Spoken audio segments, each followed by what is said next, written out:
बिस्मिल्लाहिर्रहमानिर्रहीम अस्सलाम वालेकुम व्यूअर्स। आज एक नवी वीडियो नाल तुहाडी खिदमत च हाज़र होया। अज की वीडियो एक बड़ी स्पैशल होने वाली है कि जिन्होंने बंदियां ये गड्डी रखी हुई प्रियस, असां तो इ'यै चलाने ज़्यादा इत्थै यूके विच टैक्सी इस्तेमाल होनी, तो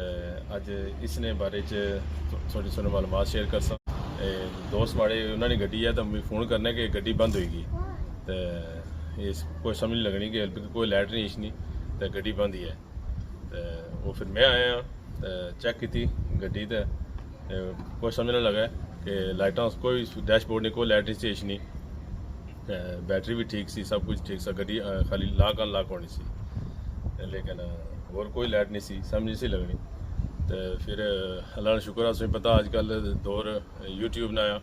तो असा फिर यूट्यूब ने मदद हासिल की, तो उसने पता लगा कि इसने फॉल्ट क्या है। तो हूँ तुसां नाल भी मैं चलो शेयर करा अपनी जबान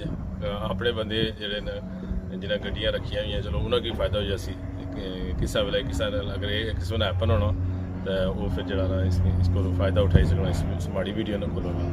तो चलो हूँ तुसां शेयर करने कि इसकी प्रॉब्लम क्या सा, तो असा किस तरह फाइंड आउट किया, तो हूँ अगर इस तरह क्या हल होसी। ऐ तको ना इसनी इस वेले इसने कोई लाइट नहीं, इसलिए ए चाबी विच पाओ, चाबी इत्थे बने ये प्रेस करने तो कोई लाइट नहीं, ब्रेकर पर पैर रखो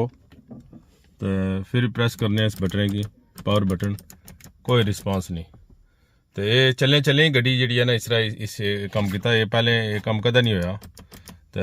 असा अल्लाह शुक्र है कि फिर यूट्यूब ने जरिए इसने फाइंड आउट करने की कोशिश की, तो वो असा की उसने बड़ी हेल्प हुई,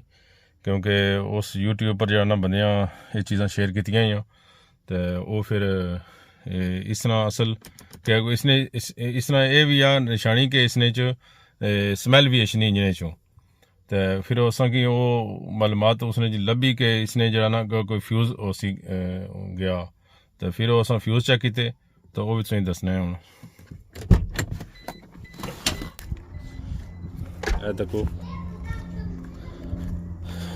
कि इस जगह ना इतों बड़ी स्मैल पैदा की इस इंजने चो स्मैल आई। हमारे दोस्त भी ये गल पाई कि स्मैल अच्छनी, तो उसने ये फिर निशानी सी कि कोई इलैक्ट्रिकल को फॉल्ट होया, तो ही स्मैल अच्छनी। तो इस तरह फिर ये आला कि तुसां ए फ्यूज़ बॉक्स खोलो, तो इस तरह इन्वर्टर होना ना, तो इस तरह एक कूलेंट इसने कूलेंट जहाँ पीना ना उसने पंप होना जरा सर्कुलेट करना इसने विच सारा पानी, तो इसकी जरा ना गर्म नहीं होने देना। तो इस तरह जरा ना एक फ्यूज़ होना ऐसो तकने सो ए दूआ नंबर पर जा 15 ना लगा 15 एम ना इसने फ्यूज़ आ। तो इस साइड पर जिस चीज़ से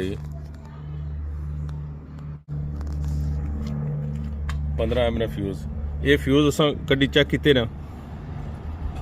फ्यूज़ कड्डी वैसे मशीन होनी उस नाल होना, लेकिन एमरजेंसी तुसां जरा ना ये फ्यूज़ इसने जो सैकेंड फ्यूज़ कड्डी चेक करो, जरा जिसका नंबर आ AM2 15 एम ना फ्यूज़ आ, ये फ्यूज़ कड्डी चेक करो, फ्यूज़ जरा ना वो ब्लो होया असा, तो उसने असें पता लगी गया फिर इसने असल फॉल्ट क्या। तो ये फिर इस तरह जरा वाटर पंप है ना, ये कूलेंट पंप ये था विच ही होना इसने विच, तो इस कूलेंट पंप ने जरा फॉल्ट रहा वो फॉल्टी होया, तो उसने फ्यूज़ उठी गया। तो फ्यूज़ 15 नंबर ना फ्यूज़ एम्प ना ये फ्यूज़ कड्डी, तो फ्यूज़ मुड़ी तो नवा पाया, तो गड्डी स्टार्ट होगी,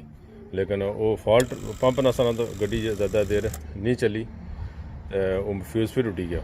तो फिर असा गड्डी क्योंकि खलती हुई सी बिल्कुल स्ट्रीटा ने विच, तो उसकी साइड पर करने वास्ते असा की जरा 3 नंबर ना एक 3 एम ना फ्यूज़ ऐसा एक स्पेयर वो बाई तो असा गड्डी एमरजेंसी साइड पर की। तो हूँ इस हाल जरा ना यही है कि वाटर पंप जरा ना ये कूलेंट पंप इसकी चेंज किया जाए, ये कूलेंट पंप चेंज हो सी तो ये ठीक हो जासी। तो हमारे दोस्त है जिन्हें ये गड्डी है जी, तो तुम दसो फिर जी क्या कोई ये बस जी अचानक ही होया एकदम कि गड्डी ऑफ हुई गई है ते लाइटां ही खत्म ते बुनियान ही ना हुआ है ਇਹ ਪਹਿਲੇ ਵੀ ਕਦੇ ਵੀ ਨਹੀਂ ਹੋਇਆ कदे नहीं होया इस तरह ਹਾਂ ਮਾੜੀ ਆਪਣੀ ਗੱਡੀ ਨਾਲ ਇੱਕ ਵਾਰੀ ਹੋਇਆ ਸੀ ਲੇਕਿਨ ਉਹ ਇਸ ਹੋਇਆ ਸੀ ਕਿ ਲਾਈਟ ਡੈਸ਼ਬੋਰਡ पर ਲਾਈਟ ਆਈ ਗਈ ਸੀ ट्रायंगल लाइट नहीं है लेकिन फर्स्ट टाइम ਇਸ ਲਈ ਤਾਂ ਕੋਈ ਲਾਈਟ ਵੀ ਨਹੀਂ ਆਈ ਬਿਲਕੁਲ फ्यूज 15 ना फिर ਤੇ ਐਸਾ ਮਤਲਬ ਹੈ ਆਪਾਂ ਨੂੰ ਹੋ ਸਕਣਾ ਕਿ ਲਾਈਟ ਵੀ ਆਈ ਸਕਣੀ ਔਰ ਕਿਸੇ ਵੇਲੇ ਆਇਆ ਕਿ ਲਾਈਟ भी नहीं अचनेगी फिर गड्डी जाम हो जानी ना हाँ लाइट अचने ना मसला है वो चल नहीं रही सी मसला कोई नहीं है इसने जो आके ड्राइव नहीं करी मूव ही नहीं होनी है ਹਾਂ ਤੇ ਇਸ ਨਾਲ ਫਿਰ ਹੁਣ ਚੇਂਜ ਤਾਂ ਅਸਾਂ ਆਪੂ ਵੀ ਕਰ ਸਕਣੇ ਆ ਲੇਕਿਨ ਇਸ ਨੇ ਅਸਾਂ ਟੂਲ ਵਗੈਰਾ ਚਾਹੀਨੇ ਤੇ ਇਹ ਫਿਰ ਮਕੈਨਿਕ ਨਾਲ ਰਾਬਤਾ ਹੋਇਆ ਹੁਣ ਮਕੈਨਿਕ ਏਸੀ ਤੇ ਅਲੱਗ ਕਰਸੀ ਉਹ ਵਾਟਰ ਜਾਂ ਕੂਲੈਂਟ ਪੰਪ ਆ ਨਾ ਉਹ ਚੇਂਜ ਕਰਸਨ ਤੇ ਇਹ ਠੀਕ ਹੋ ਜਾਸੀ ਤੇ ਮੈਂ ਚਲੋ ਇਹ ਆਪਣੇ ਭੈਣ ਭਰਾਵਾਂ ਨਾਲ ਇਹ ਵੀ ਸ਼ੇਅਰ ਕਰਾਂ ਕਿਉਂਕਿ ਇਸ ਨਾਲ ਵੀ ਬੜਾ ਕਿਸੇ ਵੇਲੇ ਬੰਦਾ ਫਸੀ ਜਾਣਾ ਇਸ ਜਗ੍ਹਾ ਪਰ ਤਾਂ YouTube ਵੀ ਆ ਜਿਹੜਾ ਸਾਨੂੰ ਇਸ ਚੀਜ਼ਾਂ ਦਾ ਫਾਇਦਾ ਦੇਣਾ ਤੇ ਇਹ ਗੱਡੀਆਂ ਜਿਹੜੀਆਂ ਇਹ ਆਮ ਸਾਡੇ ਇੱਥੇ UK ਵਿੱਚ ਅਸਾਂ ਇਸਤੇਮਾਲ ਕਰਨੇ ਆ ਟੈਕਸੀ ਵਿੱਚ ਤੇ ਇਸ ਵਜ੍ਹਾ ਜਿਹੜਾ ਨਾ ਇਸ ਨਾਲ ਬੂ ਇਹ ਵਾਸਤਾ ਪੈਣਾ ਲੈਣਾ ਤੇ ਚਲੋ ਠੀਕ ਆ ਮੈਂ ਚਲੋ ਤੁਹਾਨੂੰ ਨਾਲ ਸ਼ੇਅਰ ਕਰਨਾ ਤੇ ਵੀਡੀਓ ਤੇ ਬਹੁਤ ਸ਼ੁਕਰੀਆ ਤੁਹਾਨੂੰ ਵੀਡੀਓ ਤੱਕਣੇ ਨਾ ਤੇ ਉਮੀਦ ਕਰਨਾ ਤੁਹਾਨੂੰ ਵੀਡੀਓ ਪਸੰਦ ਆਈ ਸੀ ਦਿਓ ਇਜਾਜ਼ਤ अस्सलाम वालेकुम।